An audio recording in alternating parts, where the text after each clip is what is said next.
Okay. Yeah, what we're going to talk about is, I mean, talk about anything. Obviously, we want this to be positive. And there's scary things that happen at Rythmia.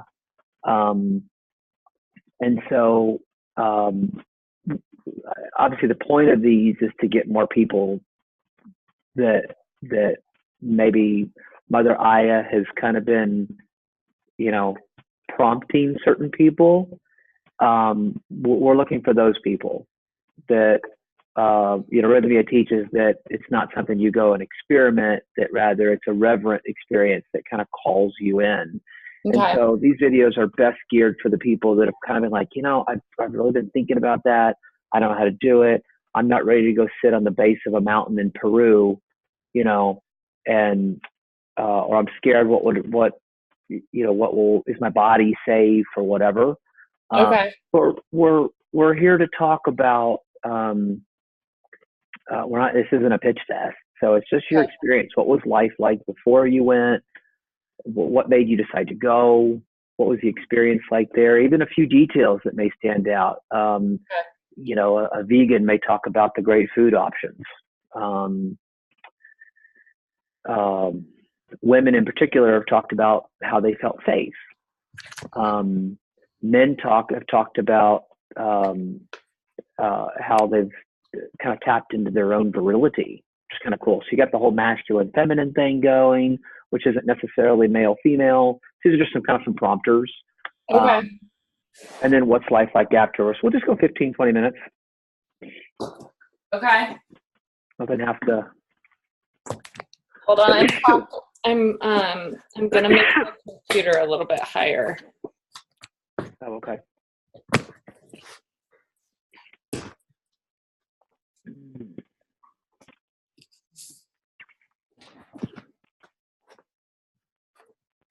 Does that look okay, or did it look better before? That's fine. I can see you straight on, which is important. Okay. Versus, looking down or up. Yeah. I know. I get a lot of video of people, they're on their laptop, so they're like this. Yeah, that's what it was feeling like for me. So I'm like, okay, I have it stacked under the Most book people right like, nice to meet you. Like, yeah, put your laptop up. Anyway, yeah, this is great. Cool. Any questions? No, I think I'm ready. Awesome. Hello, my dear. Robin Reed here. And I am proud to announce and visit with the lovely Miss Lyndsey Jean. Lyndsey recently attended Rythmia in Costa Rica. Probably about 3 weeks now? About 3 weeks ago? Was it 3? Yeah, I think it was 3 weeks ago. Yeah. 3 weeks ago. And she has agreed to chat with us about her experience of what happened there and how it went down for her. So, yeah, super excited to chat with you, Lyndsey. I've known you now quite serendipitously for like 6-7 years, connected through some great online marketers and entrepreneurs, and the stars just keep aligning where we just keep seeing each other. So excited to chat with you about this experience that we've both shared on different occasions, and get your feedback about what happened. And so, so you were there 3 weeks ago. Let's start here. Tell me, so first off, you're a mother of two. Kind of give us a little background of who you are. Okay. Mother of two. I'm a mother of two. I've been, an entrepreneur my whole life. I didn't graduate high school till I was 23 because I found high school worthless and boring. I started my first company when I was 18. By the time I was 23, I had a couple companies. I started and owned several $1-million companies. I was married to my first husband for almost 10 years, loved him, an amazing guy. But in my heart and in my gut, it said he wasn't the one I was supposed to be with forever. And I left him. I was a single mom for numerous years, started and ran my own business. I was a public speaker. I spoke about overcoming limiting beliefs and obstacles and how to build wealth regardless of your situation, because I had this challenging childhood and I didn't have a degree, yet I was still really successful. And I was a single mom. And through that time period, I dated numerous guys, not a lot, a handful, small handful. And none of them were great. They weren't great guys. They were wealthy. They were successful. If you looked at them from the outside, you would think they were an amazing catch. They were smart and funny and attractive and had money and acknowledged me. But behind the scenes, they were liars and cheaters and manipulators. And for the past 5 years, I've been married to one, and I haven't been able to leave. And I didn't know why. I went from being this independent, strong, powerful woman to being in a marriage in which I was controlled, manipulated, and I couldn't leave. And I had actually been married before and I had left. So I'd been challenged the last few years with what's going on. Like the man I've been married to recently is abusive, manipulating, he cheats, he lies, and I haven't been able to leave. It's like I don't, like, it's been such a struggle. Like, it's like I'm so in love with him, yet he's so terrible to me. And so what happened was he actually wanted to go to Rythmia because he acknowledges that he has some serious challenges, and I wanted to go too. And he didn't want me to go. And that's our relationship, is he's wanted to not involve me because he can't cheat on me if I'm there. Unfortunately. So he goes first. So he went first. And while he was there, I was just getting clarity on, like, what am I doing? Like, I have to leave. It's been 5 years. He treats me terrible. I have to leave. And I've been in the personal development niche for 20 years. I've done every seminar. I've taught seminars. I surround myself with amazing people, and I can't leave. Like, this is my one hang up. And I'm like, I read Jerry's book, and I heard the profound shift he was able to have in his life. And I didn't really know anything about ayahuasca. I'm not into any sort of plant medicine or any medicine at all. I live a very healthy, holistic lifestyle. And I just thought I have to go. I absolutely have to go. I don't know what it's going to be like. This is interesting. So I hear you saying I have to go. And from what you've described is, you're a very self-empowered, Lyndsey Jean doesn't have to do anything, but in this is very different. I'm hearing Lyndsey saying, no, like, I have to go. So you felt called to it, which is key. Yeah. That's a big principle in plant-based medicine, and ayahuasca in particular, is it's a very reverent practice. And it's not something that, you just go try and play with, but rather to be done in ceremony. And so, so husband went, you went like a week later, right? Yep, in the very next week. So we have a good picture of what life was like before, your baseline, kind of who you were, some of the behaviors that you were dealing with. And so you take off to Rythmia. Yeah. Then what happened?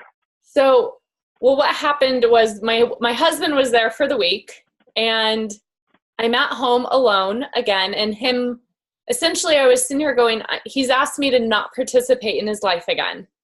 And I'm like, this is it. This is the last time I'm not participating. I want a marriage and a relationship of somebody that wants me there, and we have this intimacy and this connection, and I have to leave that if I want to create it for myself.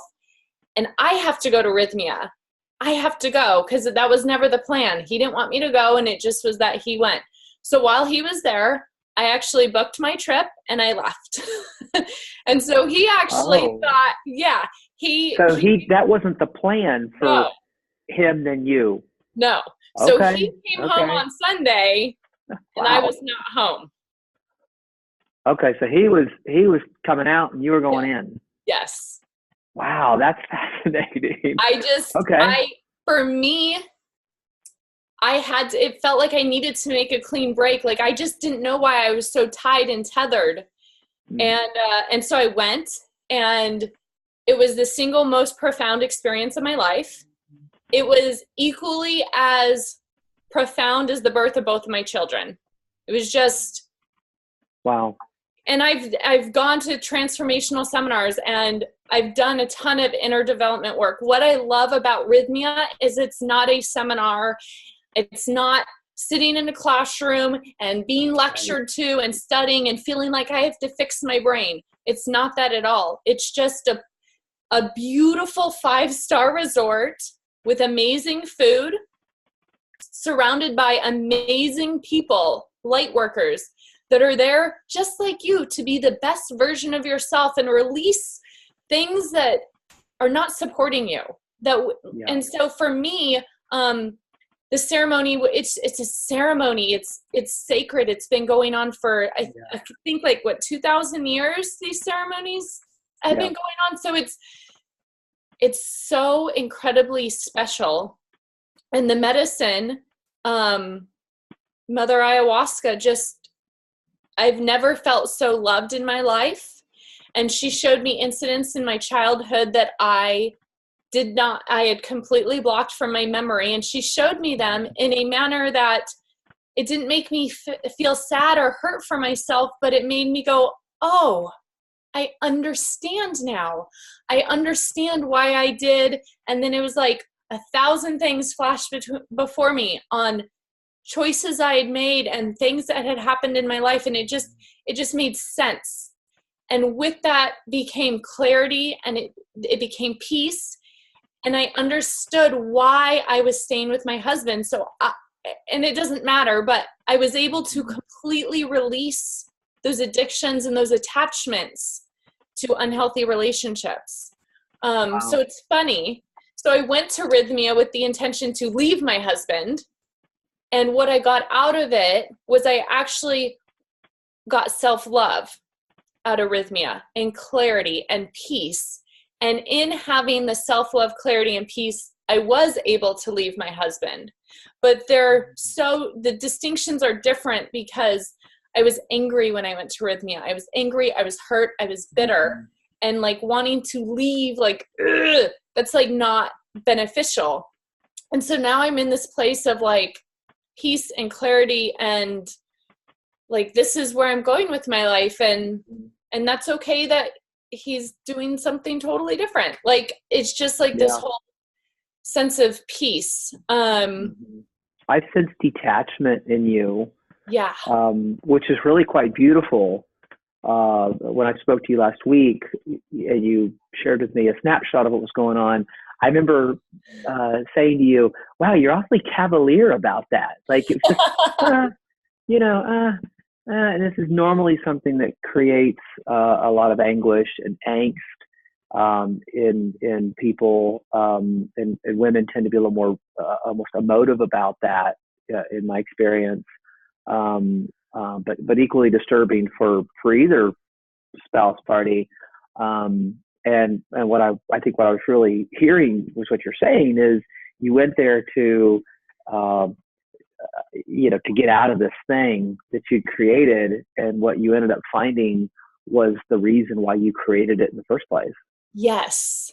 Yeah. And I think the most profound thing is that I will be able to move forward and never create it again. Because for me, so my husband's name is George. And before George, I dated other guys that were cheaters and liars and manipulators. And that was my pattern. My first husband wasn't that way, but after him, that was, which is probably why I left my first husband. He was a great guy, but that wasn't where I was at. I wasn't able to love myself, and I hadn't done the healing to be in a relationship with a healthy man. So of course I had to leave him. Right. And so then I dated, these unhealthy men. And in the beginning of George's and my relationship, it became obvious that he was diagnosed as a sex and love addict and had some cheating and some challenges. And so we were working through them, and I had left. And one of the therapists we were working with said, Lyndsey, this is your pattern. If you don't address it, treat it, heal it, you will continue to repeat the pattern. That's fine. You can leave George, but you'll get George 2.0 and 3.0 and 4.0. George is here willing to do the work with you. So do the work and heal yourself. And I did that. And that's why I stayed initially. And then as time went on and I couldn't figure out why I couldn't leave, what it was my addictions to being lied to, cheated on, not ever good enough. Or somebody being chosen over me. I was always having to like prove my worth and try and earn it. And what I realized, I mean, I've done tons of therapy and work on myself, is we can't outthink our thinking. You know, I've done hypnosis. I've done every therapy in the world and it never changed. And so like for me to go to Rythmia, I'm like, this is different. I've done everything else and it hasn't worked. And so I have to go there and I have to do something totally different. And this is so out of the realm for me. And yeah, it's almost like for me, when I'm explaining it to people that are not familiar with plant medicine, is it, for me, what it felt like was, I had some like miswiring in my brain from some incidents in my childhood, and I couldn't rewire them. And it was like Mother Ayahuasca went in and everything that was all jumbled, she like straightened out, and like everything is now smooth and easy, and like everything's in alignment. Like I think Rythmia calls that heal your heart, right? Yeah. For those that haven't been, there's 4 signs. It's show me who I become. Then reconnect me with my soul at all costs, or get back to the true self. Yes. Uncover the lie, right? Yeah. And then heal my heart. And then the 4th one, what was the 4th one? I forgot. Connect me to God or something like that. I don't know. I only remember 3 and I don't have it in front of me. Yeah, I'll have to look at that. There's 4 of them. But what the profound shift in almost all these little calls that I make is the heal your heart place.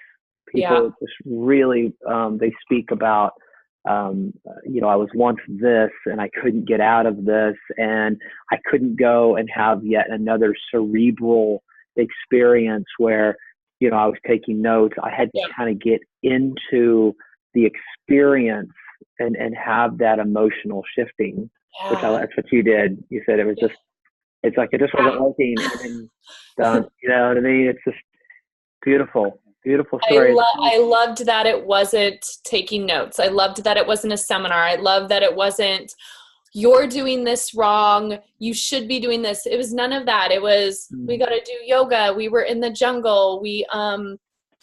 There was massages. There was amazing food. There was a pool. Like, it was really about self-love and self-care. And the ceremonies are beautiful and powerful, and they're with ourselves, and just you know, and it is about healing our heart. And here's what's funny. I didn't think I had a damaged heart. I always thought I had the most beautiful heart because I was such a lover. Like, I loved people. And part of the problem was people would take shit on me and I would fucking love them. And what, you know, that's not me loving myself. And I didn't, you know, and so like, God, it's just so profound. And, I love it. Well, I mean, your passion is evident. I read just this morning. I have these writing quotes, and it said, "Passion is not something that comes from an external event, but rather the emotional energy you have left after you've been through everything else." Right. Yeah. And I see that in I just read that this morning. I was like, man, that's really cool. Versus this, so passionate about it. My experience in you is it's not necessarily some outside event, but rather it's an emptying. Yeah, you know totally. I mean? It's an emptying, right? It's like light doesn't exist with shadows, and now that the Lyndsey shadow that's just been kind of hanging over you is gone, it's just beaming light. Yeah. And now you really can understand and be that lover that you, right? Yeah. Be a lover. Yeah. Yeah. So it was amazing. I did not want to leave. I did not want to come home. Right. the next week was sold out, so I actually had to leave. But I am booked, and I am going back the week before Christmas. So Lovely. it'll be about 2.5 months apart. But that was their first available opening. So yeah, I'm going back. And that's the time that you'll need to be there. You know, I had looked at myself. I had looked at going back in February, and I was like, oh, I can't do it. What about April? Can't do it. I didn't go until almost end of August. Wow. And I was just like, man, but you know what? It was divine timing. It was divine timing. You know, I'd had other events happen that I needed to deal with first in the year that allowed me to come into Rythmia and heal from that and become one. So yeah, everyone has spoken about a certain amount of trust that they have, that this is a divine intelligence. They often called it technology, right? Because it's the perfect technology of nature before man and pharmaceuticals get their hands on it and cap it and bottle it and profit and monetize the whole thing, which I'm not against that. That is a system, but this is a perfect technology that's not it's just not messed with. It's perfect and it knows what you need. So first week of December is going to be the perfect timing, you know, for you. Yeah. So I love that. So what do you hope to gain from this session then? Let's kind of wind down we're thinking of, okay, like what's next in Lyndsey 2.0? I don't know. Like, what do you want from December? I'm open. What's your intention? Do you have one? No, I don't. Okay. Like, I'm going just totally open. Like, I had such a profound experience with Mother Ayahuasca and just trusting her and just letting her show me what I needed to see and feel what I needed to feel. Like, I'm just going back for round 2. Like, I feel like I just touched the surface and it literally completely changed my life. So let's do it again. I love it. Well, you have a very powerful story, Lyndsey. And again, I think you bring a lot of credibility to this because of who you are. And that from outside measures, you looked like, you know, the woman that had everything that every woman would want. Right. Yeah. And yet you had that broken turmoil inside that you just couldn't seem to, it was like this ticking time bomb. And so for you to deconstruct all of that is brave. And I think it'll be a huge testimonial for other women who are in similar situations. Yeah, you know? Absolutely. So I think everybody's probably really excited to find out, you know, what you're going to grow from round 2. And do you recommend a second? Like how many times do you think you'll do this ongoing? I think I'll do it multiple times. Yeah. Once a year. I don't know. I mean, maybe we talk to Jerry about building apartments there. Right. We can get like a little timeshare going, you know, yes. hang out, a little soul cleansing. Yes, absolutely. I love it. I love it. Well, I love your story. Thanks again for coming on and sharing, and for being brave. You know, other people need to hear this, you know, and there's a lot of misconceptions about what ayahuasca and plant-based medicine is. Obviously, there's stories circling around of this technology getting in the wrong hands and people being taken advantage of. I mean, there's always that human element to anything. And so people need to hear that there is a safe place they can go and be comfortable. Like the whole place is bred and built for that ceremony. Safety. You know? Everything there is about safety. It's safe. Yeah. No alcohol, no televisions, just you and nature and other good people. Yeah. So I love it. Thanks for coming on and chatting with us. I can't wait to talk to you again soon after this December. Yeah. Trip. Yes. Can you come on again? I will. Okay, you promise? Yes. Okay, good. She's like, yeah. Okay, great. Thanks for coming on, Lyndsey. We sure appreciate you. Thanks for